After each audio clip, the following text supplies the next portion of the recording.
Dexter Morgan made some of the deadliest mistakes in TV history, from letting the Trinity Killer live long enough to murder Rita to trusting Lila with his most evil secrets. And in this video, I'm going to be breaking down his biggest mistakes, starting with the one that changed everything. Mistake number 1, choosing blood over the code. Dexter's first and arguably one of the biggest mistakes in the entire series. Going along with his brother Brian Moser's whole plan, even after realizing he was killing innocent people and clearly breaking the code, Dexter should have ended it right there. But instead, he let curiosity, fascination, and a deep, unspoken longing for connection with his biological brother take over. Brian wasn't just another killer, he was family, the only person who truly understood Dexter's darkness. That emotional pull was magnetic, irresistible even to the most disciplined version of Dexter. For the first time in his life, he felt seen, not as a monster, not as a shadow lurking in the background of normal society, but as someone who belonged somewhere. And it wasn't a one-sided feeling. Brian's sense of connection to Dexter was just as intense, just as consuming. That bond completely clouded Dexter's judgment. He ignored Harry's lessons, his instincts, and every warning sign screaming that Brian was dangerous, in a way even Dexter couldn't contain. Brian didn't want to coexist with Dexter, he wanted to liberate him. He wanted to strip away the code, dismantle the moral leash that Harry had instilled, and fully embrace the killer inside Dexter without restraint. And Dexter, for the first time, considered it.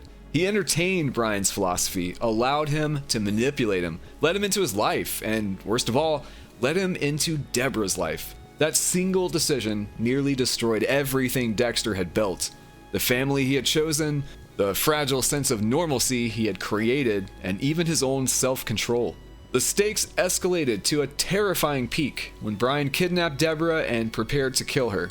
Dexter was forced into the most defining moment of his life, the ultimate test of loyalty, morality, and identity. He had to choose between his sister, the one person who loved him unconditionally despite never fully knowing him, and his brother, the only person who truly understood his darkness. That was the ultimate confrontation, a choice that defined who Dexter wanted to be and who he truly was at his core. While he ultimately chose to save Deborah and kill Brian, the choice came far too late to be neat, clean, or consequence-free. This wasn't simply a hesitation, it was a mistake of emotion. For the first time, Dexter's desire for connection overrode the code. It revealed a vulnerability he had never fully admitted, a crack in the armor of the perfect, calculated killer. Harry always warned him not to let feelings dictate actions, yet here was the proof that even Dexter, the dark passenger, could be seduced by emotion. And the irony is that this would not be the last time he fell into this trap. Dexter keeps repeating the same fatal cycle, trusting people who feed his loneliness instead of protecting the world he's built. Brian Moser was the starting point, the first domino in a long line of mistakes, driven by desire, curiosity, and a hunger for connection. The moment Dexter chose to let his emotions lead the way for the first time, everything changed. It set the precedent for all the other dangerous decisions to come. In the end, Brian's influence was catastrophic, but it also taught Dexter a harsh lesson about himself. Even the most disciplined killer has a heart, and when that heart gets involved, even the strongest moral code can crumble. Mistake number 2, getting involved with Lila West. If there's one relationship that proves Dexter's emotions can be just as dangerous as his knife, it's his affair with Lila West. On paper, she seemed like exactly what Dexter needed, someone who saw his darkness and didn't flinch. But in reality, Lila was a walking red flag and a fucking disaster from the moment she appeared. Dexter met Lila in Season 2 through Narcotics Anonymous, a cover story for his addiction to killing. Lila was his sponsor, and she immediately latched onto him with a mix of fascination, obsession, and chaos. At first, Dexter mistook that chaos for understanding. For once, someone didn't expect him to fake normalcy. She didn't want the mask, she wanted the monster. And that's where Dexter's judgment completely failed him. Instead of seeing her for what she was, unstable, manipulative, and dangerously self-centered, he got emotionally and physically involved with her. In doing so, he not only cheated on and betrayed Rita, who truly cared about him, but also set in motion one of the most tragic events of the entire series. His relationship with Lila spiraled fast. She fed his darker impulses, encouraged his recklessness, and pushed him to break his own boundaries. The more time he spent with her, the more he lost sight of the careful control that defined him. But the real fallout came when she murdered Sergeant James Dokes. Dokes, one of the few genuinely moral characters in Dexter's orbit, had discovered Dexter's secret. He didn't deserve what happened to him, he was just doing his job. But when Lila found out Dokes was being held captive, she decided to protect Dexter in her own twisted way. She set fire to the cabin, killing Dokes and erasing the one man who had the courage to expose the truth. That single act changed everything. It gave Dexter freedom from being pursued, but at an unbearable cost. Dokes died an innocent man, branded as the Bay Harbor Butcher, while Dexter's conscience grew heavier than ever. Deep down, Dexter knew it wasn't justice, it was guilt wearing a disguise. Lila's obsession eventually turned on Dexter too. When he tried to cut her off, she lashed out, kidnapping Aster and Cody and trying to kill Rita. She wasn't a partner, she was a mirror, showing what happens when someone embraces the darkness without rules or restraint. In the end, Dexter killed Lila in Paris, ending the nightmare he helped create. But the damage was already done. His involvement with her destroyed trust, cost an innocent man his life, and exposed how easily his emotions could compromise the code. It's one of Dexter's biggest moral failures, not just because of who he hurt, but because for the first time, he didn't kill out of justice or survival.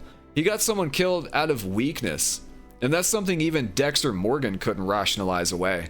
Before you watch any further, I'm happy to finally announce that I'm releasing the first limited drop of my t-shirts. At the start, there are only 100 available, so make sure you buy them while you can at dtmerch.store. Enjoy the video. Mistake number 3, letting Miguel Prado in. If Brian was Dexter's first lesson in why trust and darkness don't mix, Miguel Prado was the sequel he should have seen coming. When season 3 rolled around, Dexter had finally started to get comfortable with his code we all know and love. Precise, logical, and controlled. Then Miguel entered the picture, and everything went downhill fast. At first, it made sense. Miguel was a high-profile assistant district attorney, charismatic, passionate about justice, and grieving the loss of his brother. He and Dexter bonded over that grief, and for a moment, Dexter thought he'd found something impossible. A friend who understood him. Maybe even someone who could share in his secret world. And that's where Dexter made one of his biggest mistakes. He let Miguel in. He told him about the code. He even brought him into the ritual and let him kill someone. The very thing that defined who Dexter was and kept his darkness contained. In doing that, he broke his own rules, which was to never let anyone else take part in the kill. At first, it felt like a breakthrough. Miguel seemed to understand the code, to respect its structure and purpose. Dexter thought he had finally found a partner, someone who could help him channel the monster inside without letting it run wild. But that illusion shattered quickly. Miguel didn't want structure, he wanted power. When he murdered Ellen Wolf, a defense attorney who had simply opposed him in court, it became clear he wasn't following Dexter's rules. He wasn't killing by the code, he was killing for ego, revenge, and control. And suddenly, Dexter realized he hadn't created a partner, he had created a monster. This was where everything fell apart. Miguel started manipulating Dexter, using his position as a district attorney to cover his tracks and trying to turn the code into a weapon of personal vengeance. For the first time, Dexter was on the other side of the dynamic, watching someone else twist morality to justify murder. It forced him to see just how fragile his own system really was. By trusting Miguel, Dexter compromised everything he'd built. His belief that he could manage his urges safely. Their fallout wasn't just about betrayal, it was about identity. Dexter had to kill the one person he thought might actually understand him, proving once again that anyone he lets too close either dies or destroys him. In the end, Miguel's fallout and death at the hands of Dexter was inevitable, but it wasn't a victory, it was a warning. Dexter thought he could share his darkness, that he could mold someone else in his image. Instead, he learned the truth. His world isn't something that can be shared, as every time he tries, it burns down everything around him. Mistake number 4, trying to grow closer to Trinity. When it comes to Dexter's greatest mistakes, Few are as devastating or as personal as his decision to let Arthur Mitchell, the Trinity Killer, live far longer than he should have. Trinity wasn't just another name on Dexter's table, rather, he was the one killer Dexter actually admired, and that admiration blinded him completely. From the moment Dexter met Arthur, he was fascinated. Here was a man who had been killing for decades without getting caught, a seemingly ordinary family man who balanced a perfect suburban life with a monstrous secret. To Dexter, Arthur looked like the ultimate success story, proof that you could have it all. A family, a career, and a double life. But instead of doing what he always does, researching, stalking, and striking when the code says to, Dexter hesitated. He didn't just hesitate, he got close. He shadowed Arthur's life, befriended him, even tried to learn from him. Dexter convinced himself that Arthur could teach him how to sustain his own dual existence without losing control. It was one of his biggest miscalculations. Arthur wasn't a mentor, he was a ticking time bomb. Every moment Dexter spent trying to understand him was another moment Arthur kept killing. While Dexter was playing student, Arthur was burying children alive, recreating his grotesque family trauma ritual and terrorizing everyone around him. Somehow, Dexter didn't see the full extent of it until it was too late. What makes this mistake so tragic is that Dexter knew who Trinity was, and he still let him walk free. He had multiple chances to end him, from the moment he discovered Arthur's true identity to the many times he had him alone and vulnerable. But Dexter's obsession with learning from him, his desire to see what a balanced monster looked like, blinded him to the danger right in front of him. And that obsession came at the ultimate price. When Dexter finally did kill Trinity, he thought he'd ended the cycle. But in true Dexter fashion, his victory came a few minutes too late. Trinity had already found his home address and made his move. Dexter returned to find Rita dead in the bathtub, her blood pooling around baby Harrison, a perfect, horrifying mirror of Dexter's own origin story. That was the moment everything changed. Rita's death wasn't just another consequence. It was a punishment for Dexter's arrogance, his belief that he could control chaos, that he could study evil. Trinity didn't just kill Rita. He killed the illusion Dexter had built about himself, and in the process, changed Harrison's life forever. Letting Trinity live wasn't a strategic misstep, it was a personal failure. It showed that for all of Dexter's talk about discipline and the code, even he could be seduced by curiosity, pride, and the illusion of control. In trying to understand the monster, he forgot what his father taught him. The longer you stare into the darkness, the more it stares back. In this case, the darkness took Rita's life. Mistake number 5, killing Travis Marshall in the church. One of Dexter's most reckless mistakes came at the end of season 6 when he decided to kill Travis Marshall, the Doomsday Killer, in the very church that Miami Metro had deemed off limits for a kill. Dexter was already on edge from Travis kidnapping little Harrison, and that pressure only heightened his impulsiveness. Instead of carefully following the code and choosing a safe, isolated location, he went for the kill right there in the church, a public sacred space, knowing full well that law enforcement was aware of it.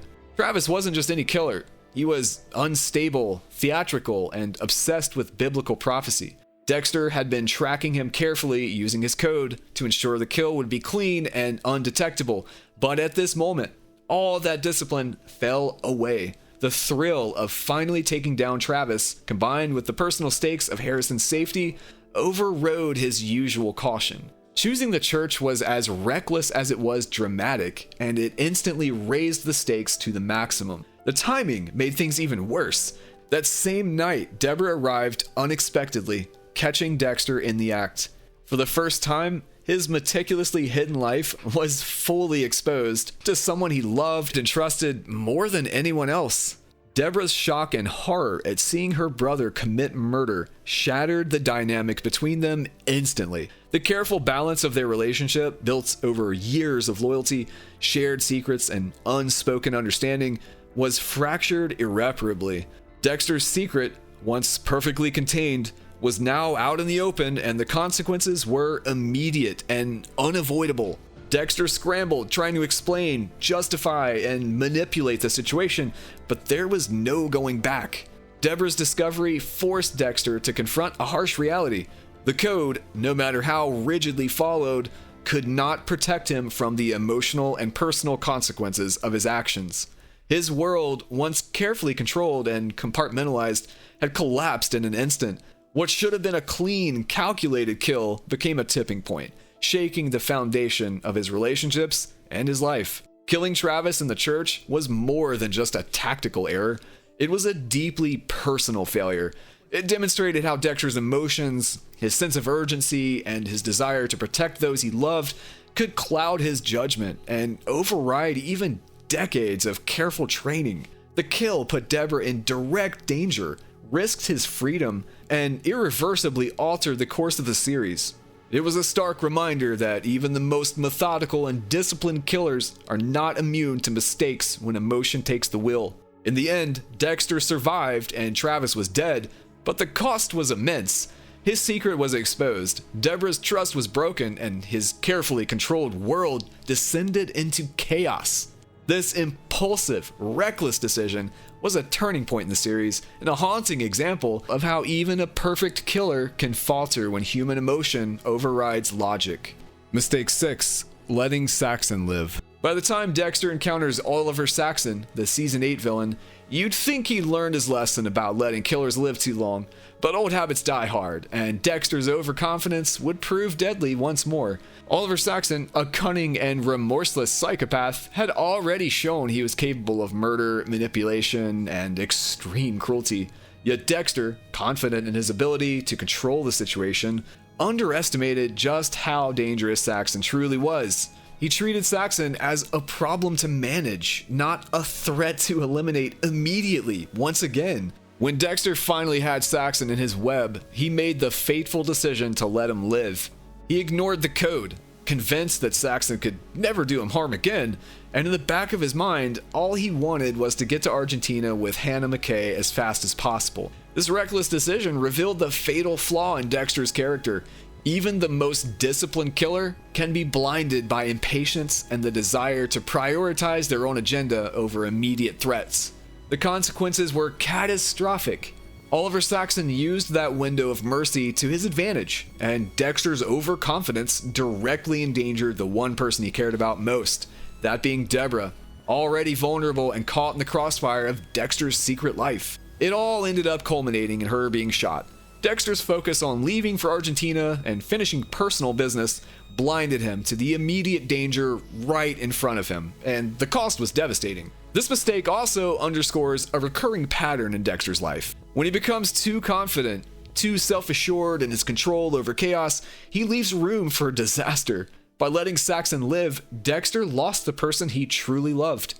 The tragedy is compounded by the fact that, in the aftermath, he disposed of Deborah's body in the same way he does with his victims, symbolizing that she had become another casualty of his world, another life claimed indirectly by his choices. Saxon's survival wasn't just a near miss or a ticking clock. It was the domino that brought Deborah's death and shattered Dexter's carefully constructed life. Dexter's humanity, his attachments, and his inability to fully separate his emotions from his actions created a moment of irreversible loss, showing that sometimes the biggest mistakes aren't about breaking the rules, they're about trusting yourself too much, and it was a mistake that could never be undone, one that would haunt him for the rest of his life. Mistake 7. Overestimating his control. Dexter's biggest miscalculation in New Blood wasn't a sloppy kill or a loose end from the past. It was thinking he could keep everything under control while dragging Harrison into his darkness. After years of hiding, he genuinely believed he could shape their relationship the same way he shapes everything else. Carefully, methodically, always on his terms. Instead of trusting him, Dexter tried to mold Harrison into a mirror image, pushing the code like it was some kind of family heirloom instead of the twisted coping mechanism it really is. He assumed Harrison would just accept it, but Harrison didn't want to be Dexter 2.0. He wanted honesty, something Dexter's never been good at giving. And the real domino that set the whole collapse in motion?